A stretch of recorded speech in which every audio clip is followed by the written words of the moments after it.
la direction de Paul Kagame, le président rwandais, Joseph Kabila, na Félix Tshilombo.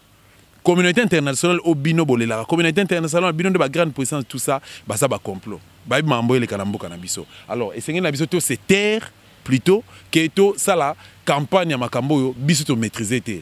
Mboka biso lelo parti est ces alliés dirigés pas ils alliés plutôt prise en otage et pas ba rwandais bazo bunda. Pour boto la biso partout bino bola na butu ngana la raté nazo ibisa yo la na butu so ke na ba boîte meli masanga ngana la raté so ke obeta ba matolo ngana beta matolo te ngana la raté na za liboso ordinateur nazo ko luka naza liboso nazo fouiller na ba archive ngana tanga na komaka muto na kosala mabe eza ben poster nyonso bango na ko boma bango na boma ba ruberwa ba kamere ba katumbi ba kamitatu ba o muswana nani ba kalombo mo ba kaka na boma bango na boma mais yo na ko boma te mais Alexis ta moment ba bombarda avion avec de comment dirais-je batunakati les données le nommé Félix vice-président d'Alingo pour abimisa asala bino miracle bon no le ko liama pa diama to bo melati à rose n'importe quoi, tout ce qu'on rêvé, vrai problème dans mon cannabis ezali occupation rwandaise.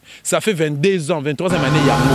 Voilà Mbote Balandi à 3W plus Claire Télévision, Mbote Balandi à émission vérité de tous côtés na kati à 3W plus Claire Télévision, Mbote na bino, bozale belé bofandi liboso ya ba etando ike na bino pour na kolanda émission vérité de tous côtés. Merci na yo Joël Gona chasseur d'image ozali sima ya caméra. Merci na bino bande konyo so bozwi libaku ya kokuta na biso lelo pe ya kokota biso na kati banda kuna bino pona ko informer bino lelo Joël Kombe et longona équipe mobimba 3W plus Claire Télévision et ye kokuta na ndeko obobenga kingai pona ko solola nae il s'appelle bien Dostab yede to ko solola nae lelo actualité politique ya mboka na biso o ko faire couler beaucoup d'encre et salive sans plus tarder je dis bonjour Ingeta.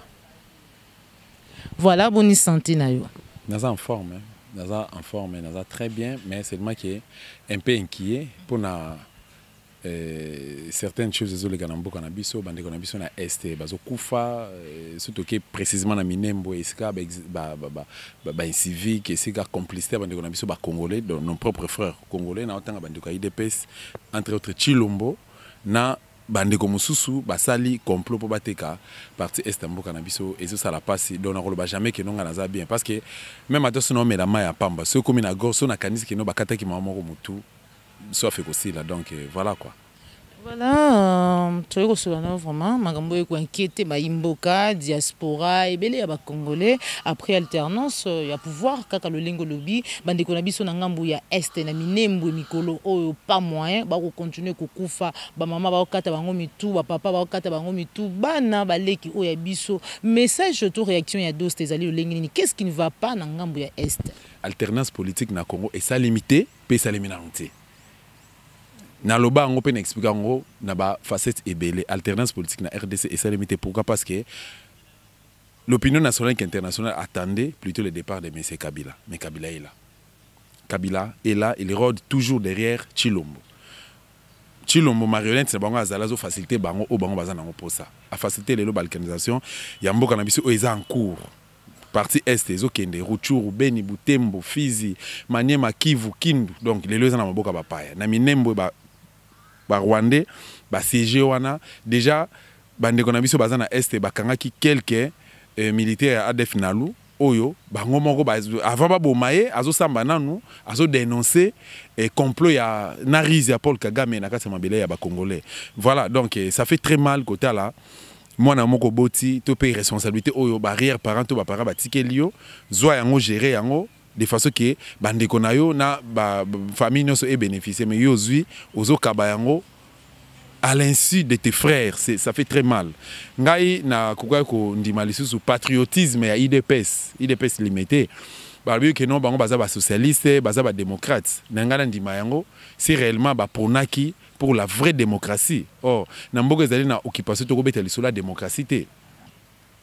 Social mboka na biso na bakino eza na balabala na partie est na biso lelo toza pété te ola mukato mais la mai ba o bakindaka ba ambiance ba okine ba ambiance ba bakina ba veille de prière na ba église ba pasteur ba zangati na ba mukuna bazo kine ba veille de prière librement mais na est boko fanda oko somnoler 30 minutes 1 minute yolanda au surtout qui point nini bombe beti na gauche au somnolé 2 minutes 3 minutes 4 minutes et landa ogi sango que non ba violer maman voisine ogi sango que non ba kati papa voisin mutu ogi sango ba violer bébé moko à 6 mois donc ça fait très mal tolobake cette histoire ici ezo salema na direction ya Paul Kagame le président rwandais Joseph Kabila na Félix Tshilombo communauté internationale au bino bolela communauté internationale bino de ba grande puissance tout ça ba ça ba complot ba mambo le kanamboka na biso alors et sengi na biso to se taire plutôt que to ça la campagne à makambo yo biso to maîtriser te mboka na biso lelo parti et ses alliés dirigés par ils alliés plutôt prise en otage et pas ba rwandais bazo bunda pour ba boto la biso partout je donne un autre exemple so ok na Rwanda au monde bango bazana coltante mais lelo bazali ba premier producteur ya coltan en Afrique Rwanda lelo zo sala montre onga na lati Rwanda zo sala yango Rwanda zo sala caméra oza liboso na biso Rwanda zo sala micro Rwanda zo sala mutuka véhicule zo sala ordinateur portable zo sala ordinateur d'une manière générale Rwanda zo sala télévision mais azo zo ngo api colté so utapi na RDC nana pesi Paul Kagame nzela wana ya kopie mboka na biso eza ba ndeko na biso ba congolais guerre oyo banan baya nango Mose Laurent Désiré Kabila na 1997 ayana ba Rwandais Mose ayokani te na ba Rwandais bake bandeko ba Alexis Tambo Mwamba ba Roubé Roy ba Bizimakara ba général Moustapha bazé belé ba Moïse Nyaruga bazé belé na yo na otanga pe kombo na yo na otanga kombo na bango na ye muto otala biso wana Mouza na bango par la suite ba yokani te ba kei ko sala RCD Goma tant ba yoko yana RCD Goma leader na bango comme les Akazara sur Roubé Roy où en sommes-nous derrière Roubé il y avait des quoi ba vient na biso mukuse wana qui wa mukuse Mbusa Nyamwisi. Mbusa Nyamwisi. Et ça fait très mal au Tala. Sur Otali, bon, il y a certaines choses peut-être, hein, tellement qu'il y a une organisation dans Oloba, quand des matarana comme à Kogang, alors, dès que moi je un conseil à partir des États-Unis, je peux en passant. Merci pour le conseil, ça je peux dire tu es un bon parler et puis tu es très intelligent. Bon, et ça point de vue nae, na salué ango, mais alors binanga marambo lobaka, ou enseignera biso wa otolandaka yo. Biso wa fanatique non seulement nga, mais monde entier elandaka yo. Alors so zo lobazalaka plus pédagogique et puis zalaka na betana yo. Mais qu'au silica, tu sais au silica, aux perdre les bons sens. Donc voilà, na sens on a le baquet. Bande on a biso ba congolais, ba mouvement nion so boebike, ba leader nango ezali ba étranger. Loko la ensemble o Moïse Katumbi. Katumbi n'a jamais été congolais. Mais au moment na simane il y a des congolais. Loko la RCD lelo, ils sont dirigés par Roubé Roy. Loko la ba parti il y a j'ai oublié le nom parti il y a Kengo Adondo. Secrétaire général Michel Bongongo, un Congolais de souche, à soutenir un étranger. Donc, au moins, le PPRD, Kabila n'a jamais été Congolais. Au moins, le PPRD n'a pas Mende, au moins, le Congolais de souche n'a pas. Ça fait très mal. Félix Lelo Azali, vice-président Mboka Nabiso. Vice-président Mboka Nabiso, a eu pouvoir par un accident de l'histoire. Après l'assassinat, il y a Etienne Tshisekedi de Amoulumba, Oyo. Mort, assassinat. Mais. Est-ce que oui, quand tu sais des traîneurs qui na Sainte-Elisabeth, bazo était en salle autopsie. Faut tout le gars même toi ba vient en coufine de parce que na témoignage ba proche ne ba bi que non Tshisekedi n'était pas malade. Ezaki ba âge et puis ezaki ba stress. Yamboka na biso Congo. Moi je ne défends pas Tshisekedi parce que na Tshisekedi c'était naza membre IDPST mais na on défendre ba valeur. Tshisekedi azaki malade ko même na liwate. Qu'on se le dise. Tshisekedi a koufi. Est-ce que Tshilombo azo attendre au salle néfis autopsie? C'est Etienne Tshisekedi azaki tata nae, tata Boteye wana, ministre santé à Kabila. Azalaki médecin traité à Tshisekedi. Après la mort d'Etienne Tshisekedi à Moulumba, la mort comme ministre santé à Joseph Kabila. Tout ça va la miquette. Il y a certaines choses faciles à comprendre. Vous voulez que l'on dise quoi? Peut-être expliquer comment. Les Congolais partis au Congo, les tout défendre de valeur. Tout le monde a débat mon quoi c'est tout matalikolo, tout comme likolo. Parti et ses okende. Le vice-président de la République, Tshilombo a facilité Joseph Kabila. Dosta, mutuna ya minimwe ozali ko inquiéter batebele na yoka ki mopanzi sango moko koloba pe bandeko mususu babenga kinga ebele pona koloba ete bozolo ba ete mboka wana ba Rwandais mutu bafandi wana batu wana bazali ba Rwandais mais est-ce que vous se rappelez ete Kondo Mobutu apesaka na ba Rwandais o bakotaka soit disant ba réfugiés nationalité zaïroise ou congolaise. Oui. Et nalingi na s'éterniser na point wana te mais na pesa lumière na loko moko. Mobutu a géré Kimboka pendant 32 ans ya reine na ye. Mais to tigala ki jamais koyoka Angola a titoyer Zaïre. To tigala jamais koyoka que Brazzaville a titoyer un citoyen congolais, un citoyen zaïrois. To tigala jamais koyoka que non lelo to parti o ezan mboka na biso ezan na bandundu awa. Non, na frontière kuna. Esika na Kayemba que Eduardo dos Santos a eu drapeau ya Angola ayachi na Kayemba. Dossier wana esalema depuis 2003. Non, 2004. Drapeau ya Angola na Kayemba. Et Joseph Kabila Loba est l'autre côté. Tous la ministre de la Défense, tous la ministre de l'Intérieur, tous la ministre des Affaires étrangères. Des réactions à Bongo Zalani. Et jusqu'à la preuve du contraire, Mabela Kayemba neza Angola. Nani pétrole na biso ya mboko eza nani ya Kabinda. Kabinda pesa parti na biso.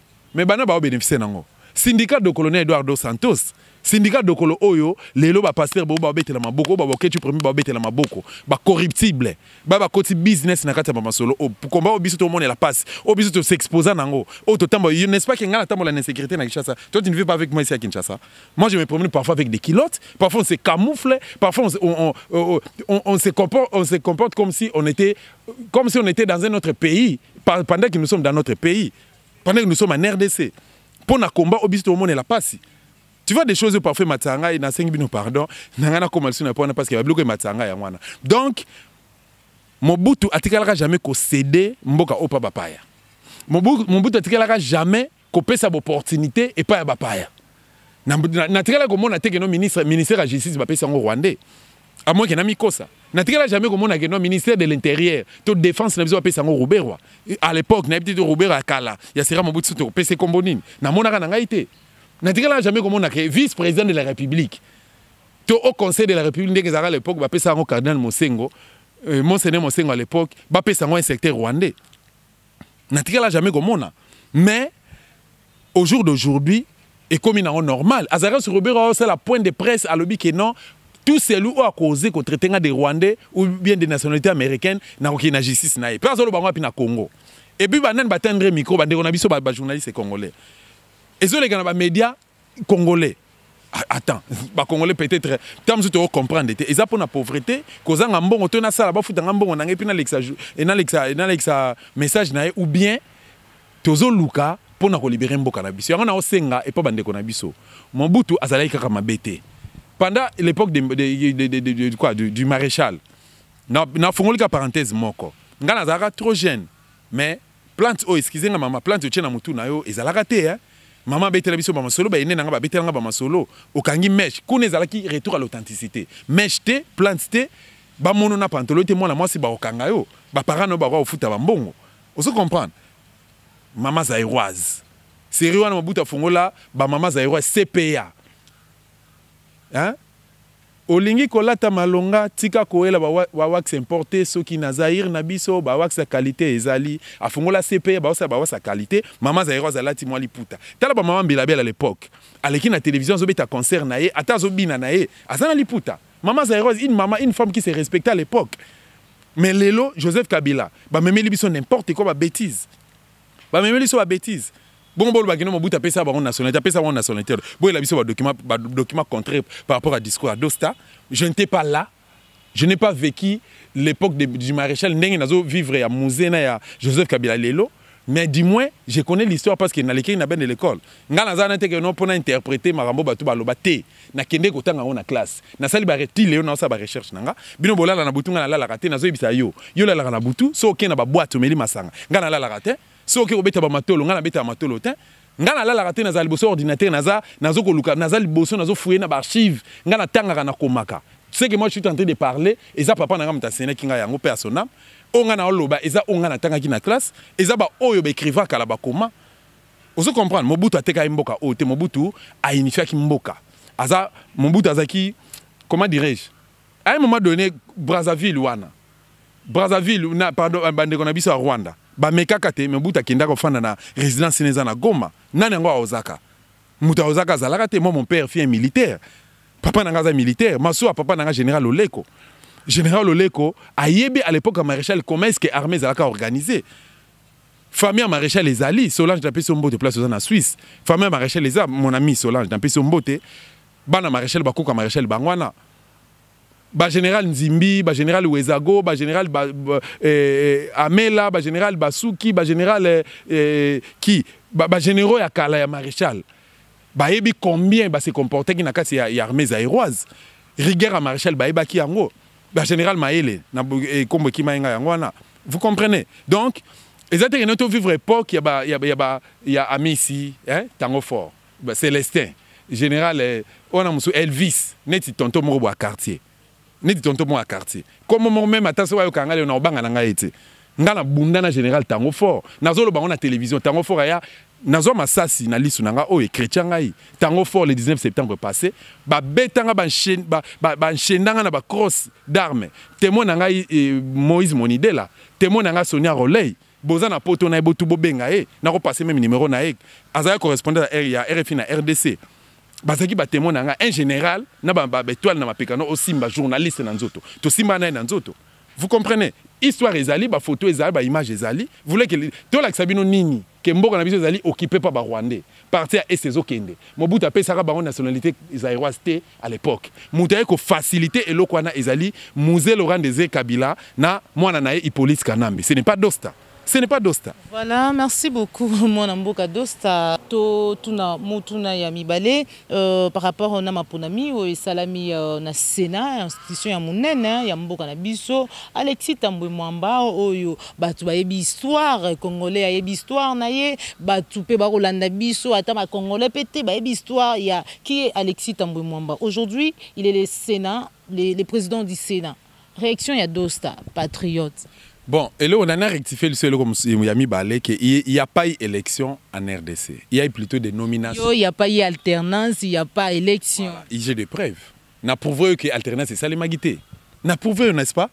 N'a prouvé que l'alternance, c'est ça. Mais Kabila a nommé Félix, vice-président de la République, a nommé gouverneur. Donc, a nommé 26 gouverneurs, après si Félix gouverneura Moko, province Moko. Il y a 25 provinces. Kabila a nommé députés provinciaux, a nommé députés nationaux, a nommé sénateurs. Vous voulez qu'elle me dise quoi? Tout le banin. N'a démontré à Bino Penazo démontré où les lots. 91 sénateurs. Azaraki n'a 351 députés. Dans l'Assemblée nationale. Aeko comme ça, 400 ans invalidé, Boukangalonzo Moussous. Monsieur Okela, va récupérer, mais il y a 400 députés. Majoritaire, a nommé président de l'Assemblée nationale. Tu as la physionomie à moi, si on a président de l'Assemblée nationale. Les Congolais, Bazarabongo. Tu es avec moi, nous avons une morphologie congolaise. Ils ont biso awa. Mais tout à l'heure, moi, si on a l'Assemblée nationale, on va payer présidium et l'Assemblée nationale. Est-ce que moi, si on a congolaise? Aucun na Sénat, Azana non été sénateur. Félix en a combien de sénateurs?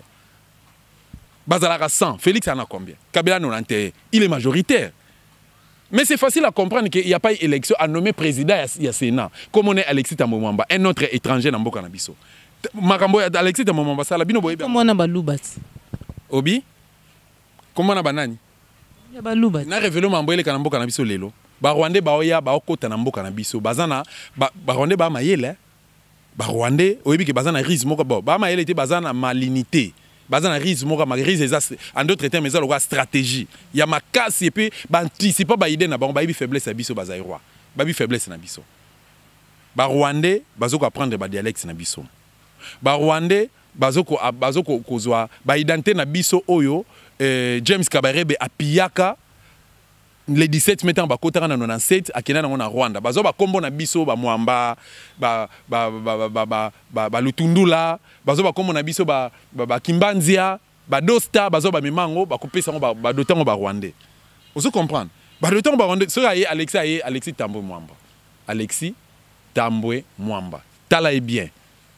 Même atangai so yo salinga mabe. Obi que nous dans la difficulté aux ambeli pona chao.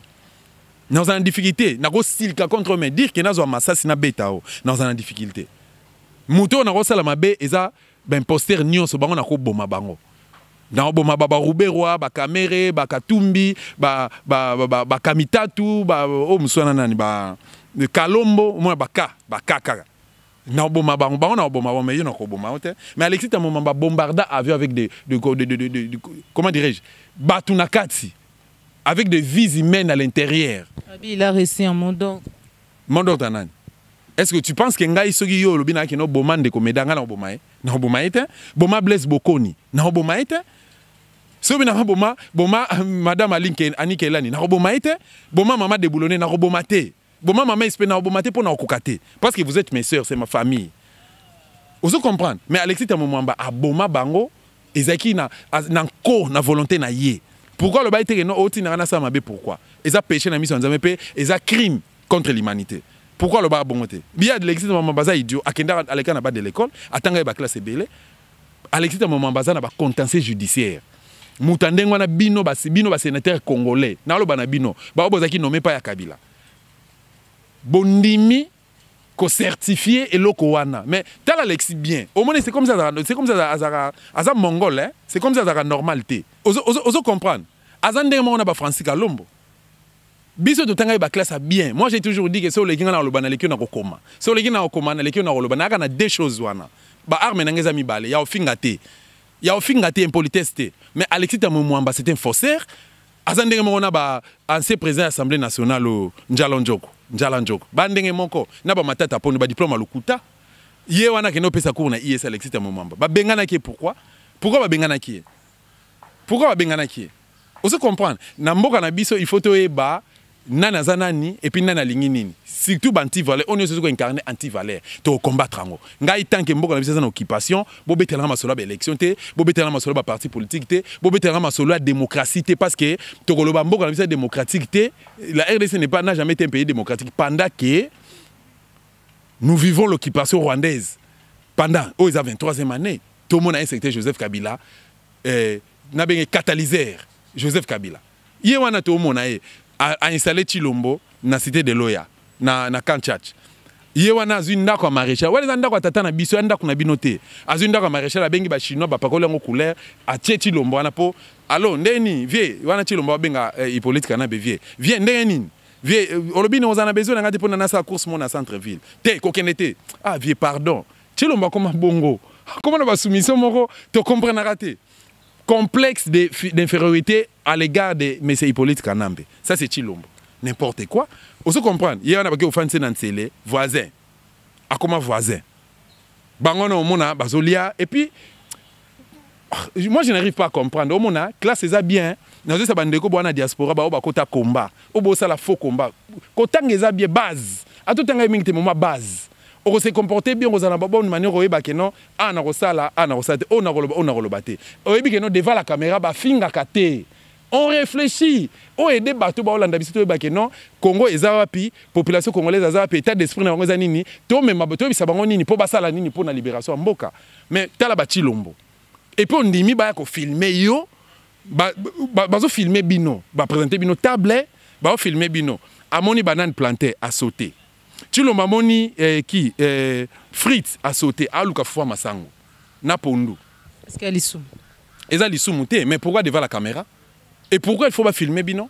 Lobe zala ki Chilombo ki na gingakati. Non, bino boza na preuve. Chilombo lera na kabel. Non, boza na preuve. Lelo partenaire politique. Lelo ami personnel.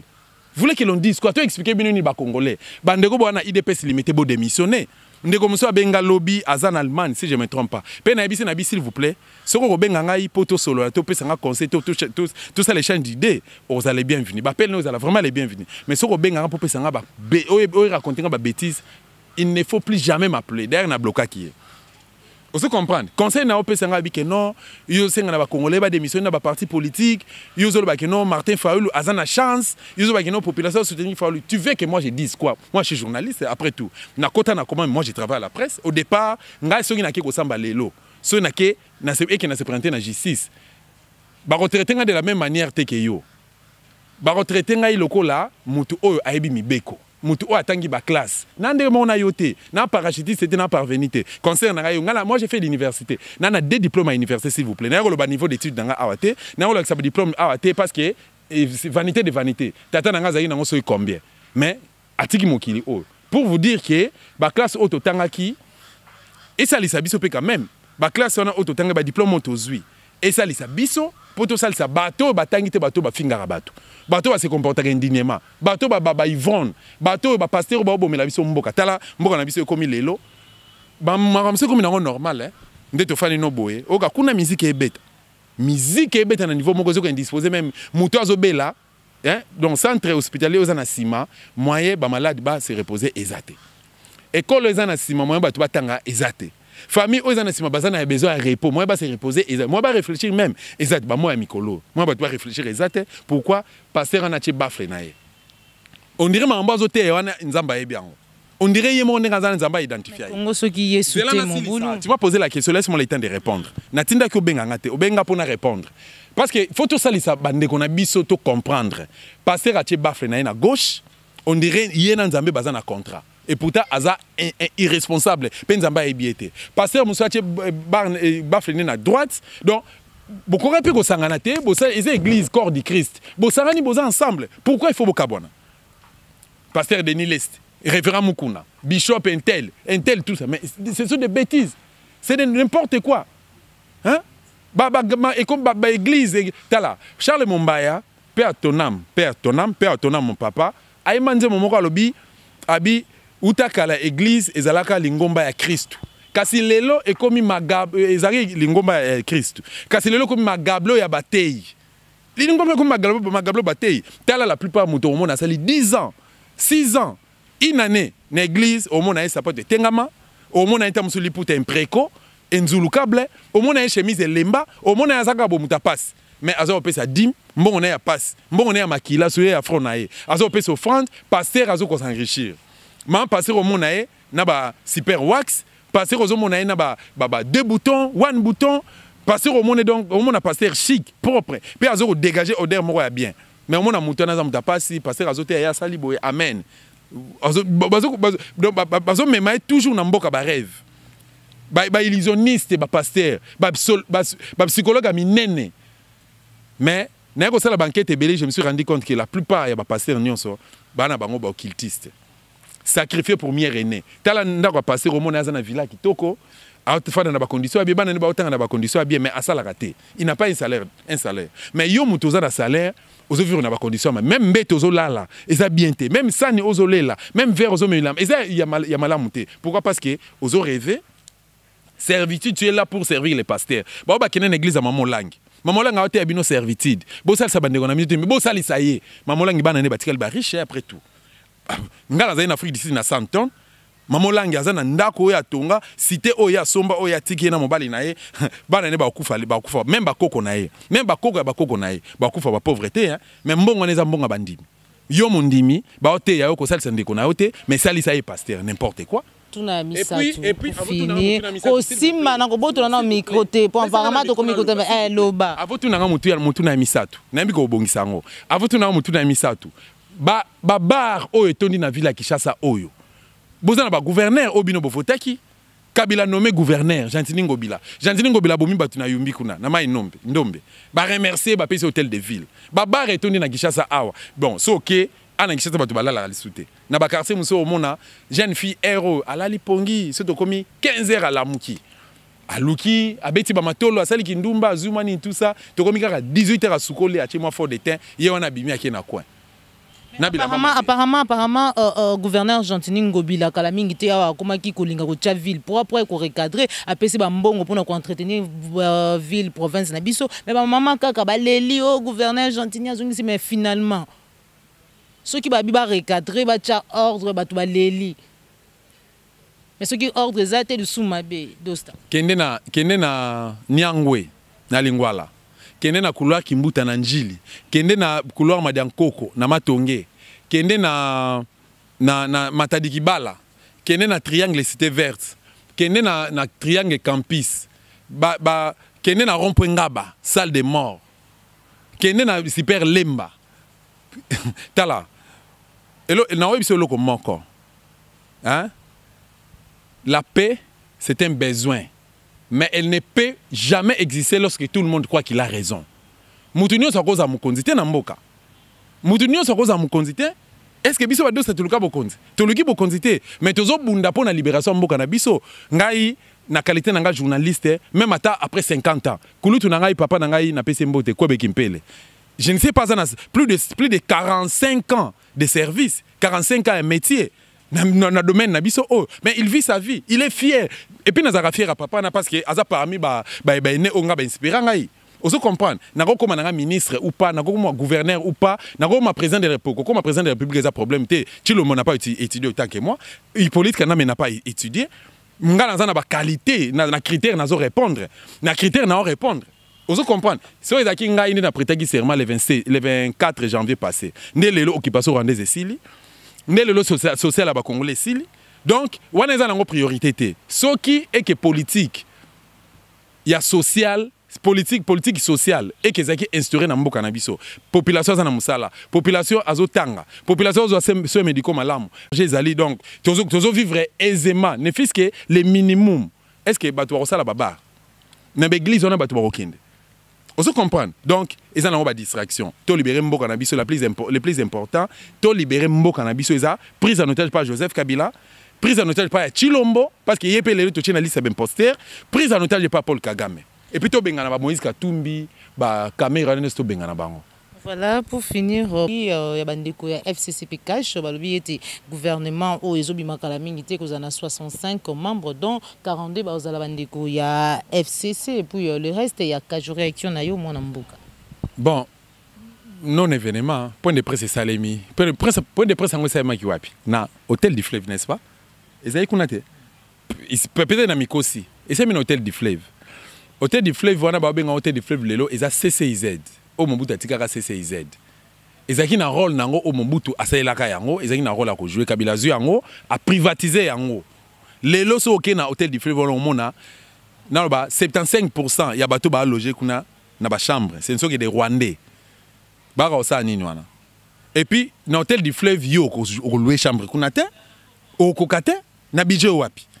On même coca au coca na budget au wapi des places au bango baki ko sala incantation na bango ba benga en point de presse ils ba bêtise ngana ko fanda te liboso ya télévision ngana ko fanda te bon pardon na télévision te na ko fanda te ngana ko fanda te jamais même liboso ya téléphone ngana simbi téléphone ngana lukana yeba qu'est-ce qui se passe ou comment ça se passe là-bas non c'est une bêtise et ça va bêtise point de presse wana et quoi porter rien nazo pese exemple na mboka moko te lelo na monde entier na ba gouvernement na bango neso bi baza na 50 ministères na mboka même les États-Unis d'Amérique ba na 50 ministères te France on a pesa bino leçon Bruno Tshibala bimisi 45 ministères Macron si je me trompe pas Macron a bimisi 25 ministères bango ba na budget combien RDC na budget combien lelo siko Tshilombo vice-président Kabila a instruit abimisa plusieurs ministères plus de 65 ministères ba ça la business na bango et puis il va apporter nini ba ça la business na bango et puis na osenga na ba congolais oyo bozo benga dosta Alexis Tamomba président Sénat ba congolais ba lobi nini population lobi nini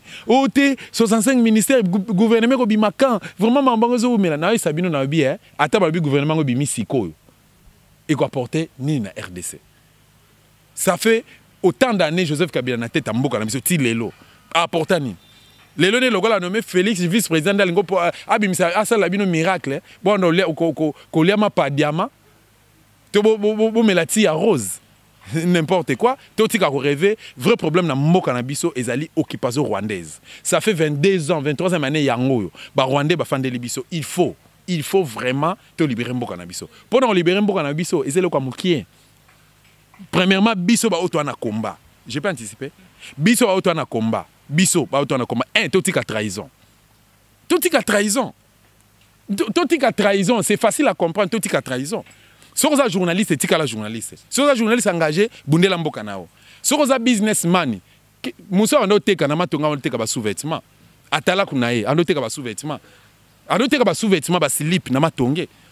Yé asala raté. Oh muso na sala rané l'autre côté. Boye na kata komba boche business. Botika trahison. Soto longoli ka trahison, to tiango de côté. Makambo o ekosi la neklendei. Voilà, Dosta. Ngala za communicateur la mukate wana fo kuluka ba maître Nico Maengele, ba prince Penge, ba Miché, venanga Miché. Baza mieux placé pour ba pesa ça la mise au point par rapport au Koutani, il y a Lubumbashi. Si vous posez une question en tant qu'analyste, je peux dire. Ah, toi, solo, en tant que moi, Namboka, et pour mon pandisango, ça veut dire que non, vous avez une information. Oui, effectivement, il y a une information. Et là, personnellement, personnellement, ça n'engage que moi. J'étais avec Martin Fayulu Madidi sur son invitation le dimanche passé. Nazaki Naye, Ngala Solaki Naye, le là, citoyen congolais, Nazaki na casquette sa journaliste était, Nazaki na makamuso a traité Naye, mais na Solaki le là citoyen congolais, tu échanger, na profité na même occasion na porter il y a conseil et puis nous avons idée par rapport à la rencontre à Lubumbashi. Réponse au Yapé Sakingai Ezaki n'a raison. Réponse Nezaki fondée et puis voilà. Martin Fayulu lobby. Selon lui, Moïse Katumbi mandat est là qui le 26 entre le 24 ou le 26. En principe, il faut passer à la remise et reprise na mutu il fallait succéder. Mutu fallait succéder comme on a Freddy Matungulu. Freddy Matungulu n'est plus na Lamuka, azali siko na cash na FCC à rejoindre Bango. Alors, siko après Freddy Matungulu le gozala tour ya Bemba. Ce qui n'a pas sanité. Or, bakoko a décision n'absence ya yé Martin Fayulu te. Martin ngala tourner ce qui a quoi délégué Mutute à représenter. Alors bi peke tant basinaka charte ya Lamuka a délégué Mutute. Il faut yé mokazala. Ce qui leader monsieur délégué Moutou et engagé leader wana. Mais hier en tant que Fayulu, premièrement en tant que Fayulu, azaki élu comme président comment dirais-je, candidat commun na compte na bango ya Lamuka et puis azaki président élu na béchéance au Dikoleka. En tant que Fayulu, il faut azala. Ce qui paye à Keité, et que Bemba pas Keité parce que Bemba délégué Mamba Zaïba, wana engagé alors bandeko ya Katanga bakoki kozwa mwa raison pour na bango pour que pouvoir wana etikala kana na Katanga. Il faut akende ba sala échange ba discuter lokola matungulu azali suite lokola mbosa ne musa zate ba ko sala siko nini ba procéder comment ekolonga pa ya monsieur les Zambiens juifs italiens et sauter matungulu et comme pa ya Bemba ba argument o ya pesa ki yangwana pour autre chose alobi ki yaza politicien même ata baza couteau tiré même ata ba guerre froide ezali. Parfois, ça n'a pas semblant. Ndeko muso alakisi ba photo oh nani ba yambanité na moni na bigi si ça ne va pas quelque part il faut parler il faut au mona ba médecin oui ngana yeko tala yo ata toza benemi mais na yeko tala pour na ba problème o concerné ngana yoté pour na problème concerné la muka tu te refais autour d'une même table poto solo là tu reprocéder ndengeni na yepa na o aux obligés o yambango pesa ngambote ça c'est tout à fait normal. Alors na quand à Jean-Pierre Bemba discours ya Katumbi bolanda ki yango Katumbi alobi ke azo prôner pour l'opposition républicaine et puis ayoko réconcilier Fayulu na Chilombo donc to lo baye déjà na Lamuka aza en écart. Quant à Jean-Pierre Bemba babamba ki mabanga plutôt le 23 na s'intéresse pour la population tanga okumi abi ke non azo bosi bolimbisa Katumbi aza mona mboka tanga alobi ke aza muluba pardon ye aza tribaliste était moi c'est naza muluba François Mambazala muluba tout ça machin tout ça population c'est pas la raté. Donc Jean-Pierre Bemba pour nani nte azela kike akoma na présidium ya Lamuka pour que asa la tournée au yazo sala mais il a préféré que ça la yango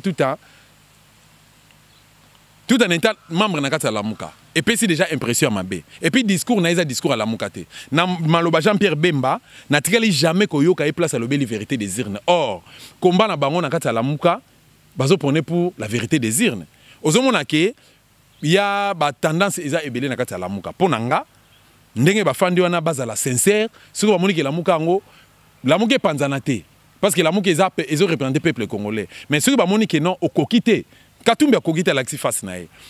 Tatana muso ya mukuse mbusa nyamusa kogita l'axi face nae. Matungula kogita l'axi face nae. Ba opi batikeli so ba kogite. Ba se retirer. C'est ce que moi je peux dire. Donc quant à moi ba o bazo croire na président Eli Martin Fayulu bo continuer ko soutenir.